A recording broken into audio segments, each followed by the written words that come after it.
Around 100 AD, while Rome was building empires across Europe, the people of North America were building an astronomical wonder that rivals any other of its kind, bigger than Stonehenge, as complex as the Mayan calendar, and taking generations to design. And then, 2,000 years later, European settlers looked at it and said, "You know what this needs? Cannons and target practice." Welcome back to another chapter of the absurd history of North America. This is the story of the Newark Earthworks Octagon. And it is messier, funnier, more frustrating, and somehow even more Ohio than the last one. The Octagon Earthworks are part of the largest connected complex of geometric earthworks known in ancient North America. Today, the surviving pieces are part of the Hopewell Ceremonial Earthworks, Ohio's first UNESCO World Heritage Site. But before the World Heritage listing, there were court battles, country clubs, and a militia camp that called one of the greatest achievements of ancient North America home. The Octagon Earthworks are not just an octagon. The site includes a huge circular enclosure known as Observatory Circle, a massive 8-sided enclosure called the Octagon, and an avenue that connects them. Together, they enclose roughly 70 acres. And this is not the kind of place you can fully understand while standing in one spot. You have to walk through it, stand in just the right places, and time your visit perfectly to behold its true glory. The more archaeologists studied the Octagon, the more impressive it became. The Octagon is aligned with the long cycle of the moon, a cycle that takes 18.6 years to complete. And during that cycle, the moon's rising and setting points slowly shift along the horizon. Eventually, they reach their farthest northern and southern points, and these are called the lunar standstills. The builders of the Octagon were tracking that for generations. Then they built that calendar into the ground in what is now Ohio. And somehow it survived the last 2,000 years and progress. By the late 1800s, most of the Newark earthworks had already been damaged, plowed down, built over, or just absorbed by the growing city. The Octagon portion of the earthworks survived because the city of Newark and Licking County did something that was honestly impressive. In 1892, the county convinced its citizens to raise their own taxes so the property could be purchased. Because they had a need, and it was simply wasteful to let such a perfect place to fill said need go to waste. So they bought the nearly 70-acre complex and handed it over to the Board of Trade to decide its fate. And they said, "Let the revelry begin." They offered the Octagon property to the state of Ohio as summer encampment grounds for the housing and training of the state militia. The state accepted. And in 1893, the Octagon became Camp McKinley.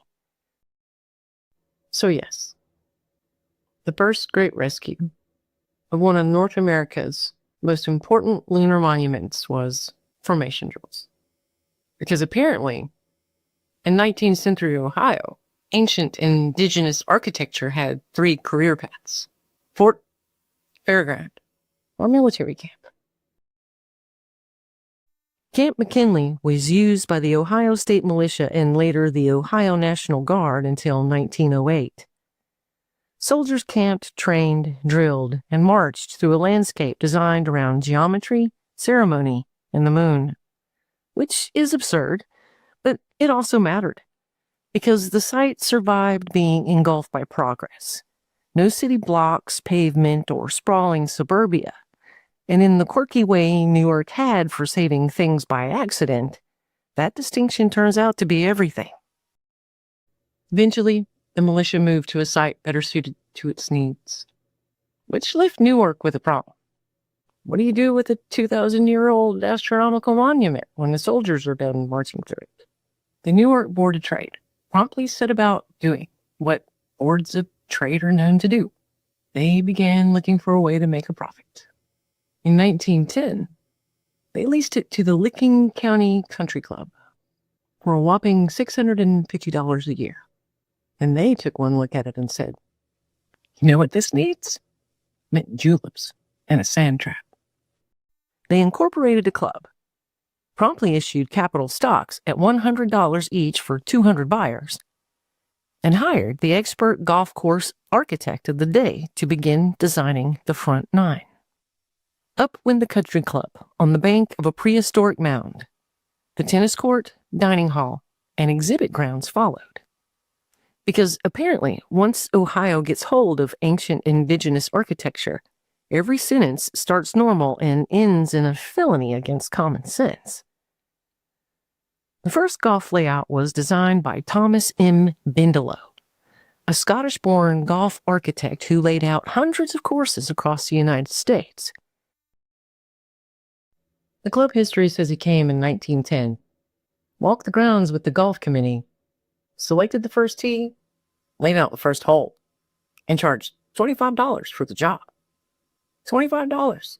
One of ancient North America's greatest astronomical monuments, which took generations to design, was apparently perfect for $25 and a couple guys with flags. The course opened in 1911 with 9 holes and about 160 members to its roll. The course was such a hit, the club changed its name from Licking Country Club to Moundbuilders Country Club within the year. They were not just golfing near the Octagon. They were using the earthworks as the golf features. The first tee was directly in front of the clubhouse. The second tee was on top of Circle Mound. The mounds became natural bunkers. The ditches were natural traps and hazards. A landscape built to track the moon was now helping to decide whether someone needed a mashie, a niblick, or whatever piece of old-timey golf equipment was ruining their afternoon at the moment. And later came a pro shop, a bar, pool, and all the regular country club trappings that turn astronomical monument into Wednesday afternoon with Bob from the county. The site was absorbed into a private social world. Members, families, guests, events, meals, games, drink, golf carts, tournaments, maintenance schedules, and roles. Then the ownership got even weirder. In 1933, the Octagon was deeded to the Ohio Historical Connection. And that sounds like the moment that the story should become simple. Historical Society gets ancient monument, golf course goes away, archaeology wins, full credits. But nope, because the land came with the Country Club's deed attached. The Historical Society owned the land, but the Country Club controlled who could see it. Those access rights were subject to the club's reasonable rules. And reasonable rules is one of those phrases that sounds fine until you try to visit an ancient lunar monument and discover there's a guy in plaid pants in the way. The non-club members did not experience the Octagon as a public ancient monument for the next 100 years. The lease kept getting renewed, and most recently it was renewed in 1997. But by the late 20th century, the Octagon's importance was becoming harder and harder to ignore. Archaeologists had a clearer understanding of its astronomical alignments, and preservationists began applying the heat to have the site restored and protected. And later, when the club was asked to allow the public to partake in the wonder of the site, they argued exactly that. They argued that their use of the property preserved the earthworks. They argued that they maintained the site. So the arrangement was basically, yes, the ancient site still exists. No, you cannot fully access it. Yes, the mounds are visible. No, please do not stand there. Someone is trying to putt. It was preservation with a dress code. Newark Earthworks was named Ohio's official prehistoric monument. That same year, the U.S. Department of the Interior asked for suggestions for possible World Heritage nominations. The Ohio History Connection and Hopewell Cultural National Historical Park responded with a package that included the Octagon, the Great Circle, Fort Ancient, and 5 Hopewell sites managed by the National Park Service. In 2008, the Hopewell Ceremonial Earthworks were added to the United States tentative list for the World Heritage consideration. Which sounds excellent, except for that one small issue. One of their signature sites still had golfers on it, with cards, and tea times, and very little interest in a busload of visitors standing around trying to understand lunar standstills while someone is trying to line up a shop. And this is where the problem stopped being merely embarrassing and became structural, because a World Heritage Site is not supposed to function like a private club perk. The National Park Service and the Department of the Interior eventually made that issue very clear. For the Octagon to qualify as a World Heritage nomination, the country club lease had to end, and the golf course had to be removed, which is the federal government's version of saying, "You're not serious, right?" The Ohio History Connection began trying to negotiate for full public access. Those negotiations dragged on for years. In 2017, the History Connection hired real estate appraisers to value the club's leasehold. One appraisal valued the lease rights at $795,000. Ohio History Connection made an $800,000 written offer to buy out that lease. The country club did not respond. So in 2018, the government did what governments do when one ignores an offer. The Ohio History Connection filed an appropriation action in Licking County Common Pleas Court. And in normal speak, they moved to use eminent domain to acquire the lease. Now the story became a courtroom drama. The country club argued that Ohio History Connection had not made a proper offer. It argued that taking the lease was not necessary. It argued that the club had maintained the property, provided economic value, served the community, and allowed a little public access over the years. Ohio History Connection was arguing, this is one of the most important ancient sites in North America. It needs full public access. It cannot be properly interpreted, nominated, restored, or respected while a private golf course sits on the site. And that is the real conflict, not archaeology versus golf. It's public heritage versus private control.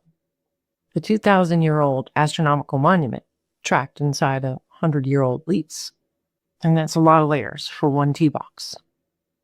In 2019, the Common Pleas Court ruled that Ohio History Connection had the authority to acquire the lease and that the acquisition was necessary for a public use.